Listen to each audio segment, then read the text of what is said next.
Hi, beautiful beings under the stratosphere. Welcome to section number 2 of the vibration of relationships. And before we get into the content, just remember that by now you should have already done or had time to schedule your recognition call, because it's crucial to have this initial mapping of where am I going, what am I trying to do with my affirmations, my words, my physical high frequency activations. All of this should be laid down underground so that we can work on top of already this elevating, lifting frequency that we're working on daily. So make sure the recognition call is done and you have that on hand. And the second thing is, I was going to put a PDF for you to mark down what are the affirmations and phrases that you want to change it to. But I realized it was going to be a bunch of PDFs here, PDFs there. And I'm like, it's just basically going to be a sheet that's blank where you're going to write it. So I'd rather you start the journal. We could do a whole video about journaling, but we're trying to condense time, right? So basically, purchase a notebook that works for you, or reuse one that you have, where you can put everything together of what's being done in the workshop. I have right here, I'll show you. Ooh, there went the camera. Like, this is the Bible, no? The Bible of work. What I'm doing, where we're going, what's happening, and it's all right here. It's a total, let me readjust that. It's a total blessing to have everything in one spot. So I'm not having one loose paper here, one loose paper there. And then right beside there is the one PDF that has the pictures beside it. So it has every single exercise. There you can go writing in with pencil what your affirmations are if you need to have it handy to work on right then. But you'll be working on them and changing them. So then I realized it doesn't make sense to have it just in one PDF, because this is going to shift throughout the course, throughout time. Better to have it penciled in, as even one tweaking of one word might make the whole difference when you're doing the physical work. That was my experience, and I believe that will be your experience as well. You're like, I remember when I was working on a certain pain inside my arm, and we were doing all kinds of things like the color, the mass, the bone, the nervous system. We were doing everything until she hit the word. She said, please liberate the fluids that are stuck between my arm. And I'm like, oh, that's it. And immediately when I tapped into the words that were connected to exactly what I couldn't pinpoint what it was, the arm shifted. The arm shifted because I finally found with words what it was. So that's how important it is. Ooh, I want to do it here again. My temptation to align things. Everything needs to be aligned, but then that moves the camera. So when you align, talking about aligning, when you align the words with what is, then the vibration sinks in 10 times faster. So that's what we're going for. This segment will help you do that. And this segment is, who are they? So remember to do your recognition call if you haven't yet. If you did, congratulations. Get the journal ready, because right now you're going to need the journal on the next page. And today we're going to talk about, you're going to collect how you're going to identify these people. You're going to identify who they are in 2 ways. So you're going to take an assessment.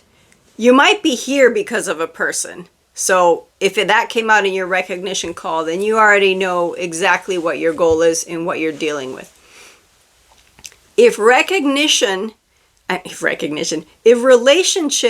was not your lowest pillar, then what you're doing here is just cleaning house in this sector. Or if you already moved on to the pillar that was either mindset or any of the other pillars that it was, and you jumped around, then coming back here will be to, oh, I can clean this out also. And you can find some hidden treasures also, because sometimes we think, oh, all my relationships are tip-top. And then all of a sudden you realize, but maybe I wasn't so sure about this one, right? So the first thing is the relationship in conflict. You identify in this moment, in this time, what are the relationships that exist in my life that are not in complete harmony at this moment, or that I'm in actual conflict with this person. There is an actual tension that gives me a negative vibe, and can be someone that you're living with, can be someone that's the reason why you don't live with them, but you have legal issues going on. So you can make a list of them. You can make a list of, it didn't work out with the lawyer, so now I'm in conflict with the lawyer also. Write down everyone who's involved. Like, do they have other family members that opposed you? Have other people reached out? Like, how big is the snowball? How many people are involved in this conflict? And is it the only one? Has this caused me, because of this stress, conflict later in work? Or was the snowball started with the relationship in work? And who else did that affect? Or who turned against me? Or because sometimes we think it's just the one person, but we don't realize that the reason that we really feel the tension and the emotional stress building up is because it has pulled in a network of other people that are actually causing it. So you just make a list and you write those down. The next group of people that you're going to write down is the conflicts you've been avoiding. So you're not butting heads with these people. You have déclenché, no? You've released the anchor from them, and you have solved the problem by avoiding them. You have decided they no longer fit in your life, and in some ways, amen, like good riddance. But still, there's the energy of, I'm taking this energy to distance myself. It's that sensation where you think everything's okay until you're running into the person and you see them and they're coming towards you in the street. And what do? You cross to the other side. I have to take an effort of energy to avoid this confrontation with this person. And these also go on the list below. And for this exercise, if just thinking about these people brings it up for you, you go back and do a high activation activator. That's why we launch those first. You have this resource now. You have this tool to be like, anytime I'm doing anything else in the program, and this is starting to aggravate me, bring me down, just thinking about it, because even just writing down their name, sometimes we go into story. The mind wants to remember the story, tell you this is what they did to you. That's why they belong on this list, like it's making some black magic list. We're not making the list because we want to have the blame, right? We're making the list so we can assess the intensity of vibration related to each relationship. So it's not about them. It's about the bridge between them and me. It's my emotional reaction between me and them. They're just here as a pinpoint. They're like the pin in the map. Here it is. But we're working on the whole road to get there. It's not about the place. It's not about them. It's about all the emotions that happen within us directed towards this person. So that's it. Oh, after you have your list, all you're going to do for this part of the exercise is write down the intensity. So let's say I had a conflict with a person at work, and her name is Martha, and from 1 to 10, 1 being very little intensity to 10, what was the level of the interaction?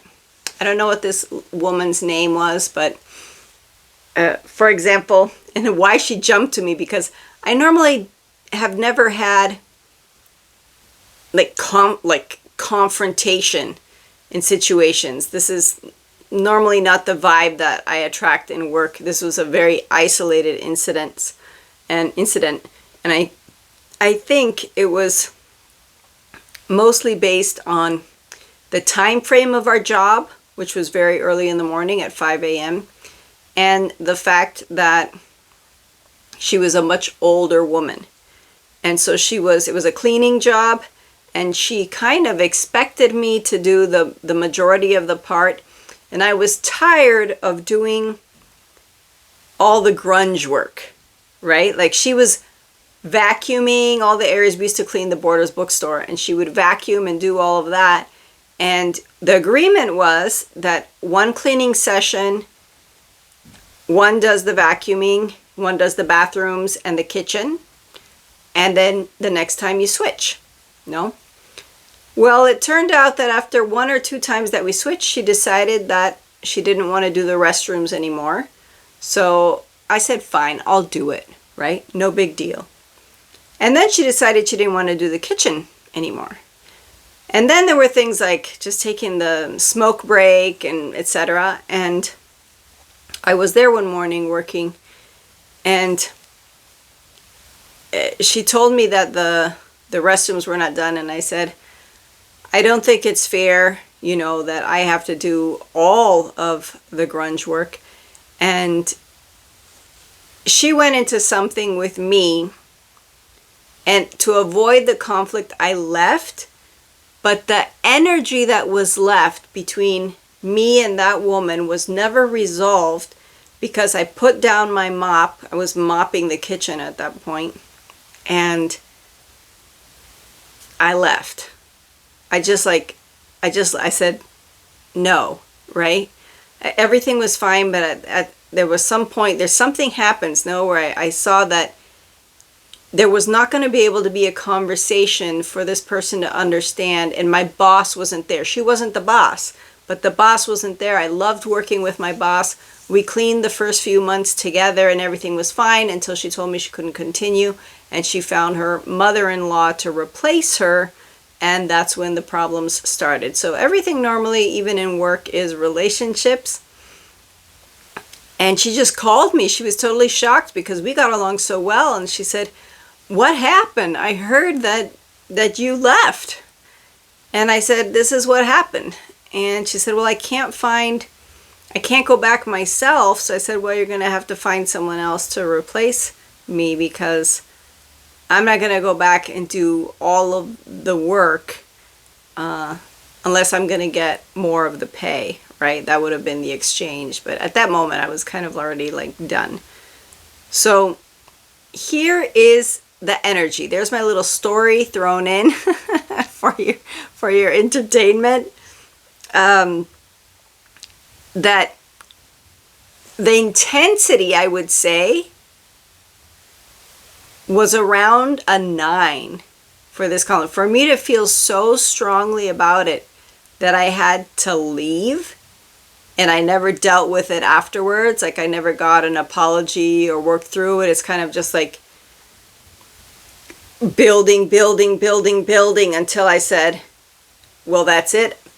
They say that you won't let anyone mistreat you further than you would mistreat yourself.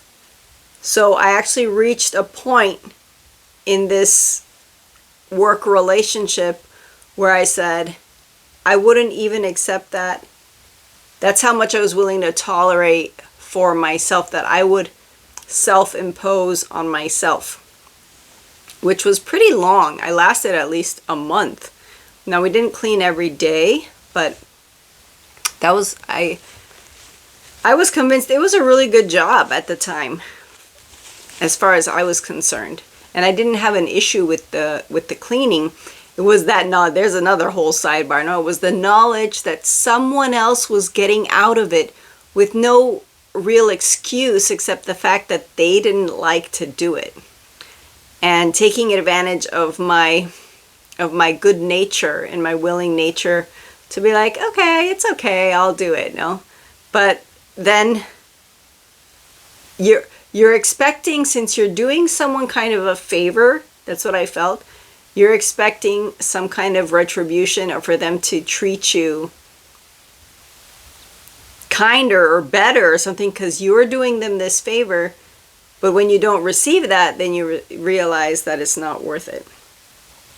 So even though this was more than 20 years ago, and you would think, well, the intensity of the conflict is 0, basically. Now, what was the reason of the conflict, that intensity then?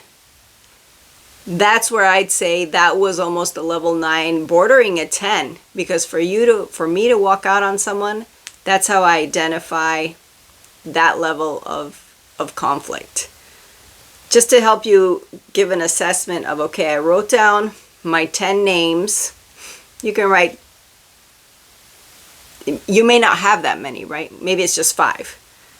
And then with each one, for example, my level of conflict with my boss was only maybe a 1 or a 2 because we liked each other, and the only problem was I felt like, why'd you abandon me with her? We were having such a good time cleaning together, and then you left me with this other person who's not so excited for cleaning, and we didn't have anything in common. So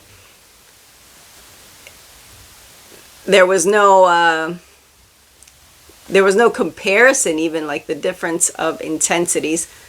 But if I have no one else that I have an issue going on with, I can put that person on the list. So I hope my little example helped you. I got a little extended there talking about the story, but then it has to make sense, right? You can go through it yourself and be like, okay, these are my levels of intensity for each of these persons. And that's all the information you need for this video. In the next video, you will learn, or you will go take action to what are you going to do with that information. And I'll see you in the next video. Bye.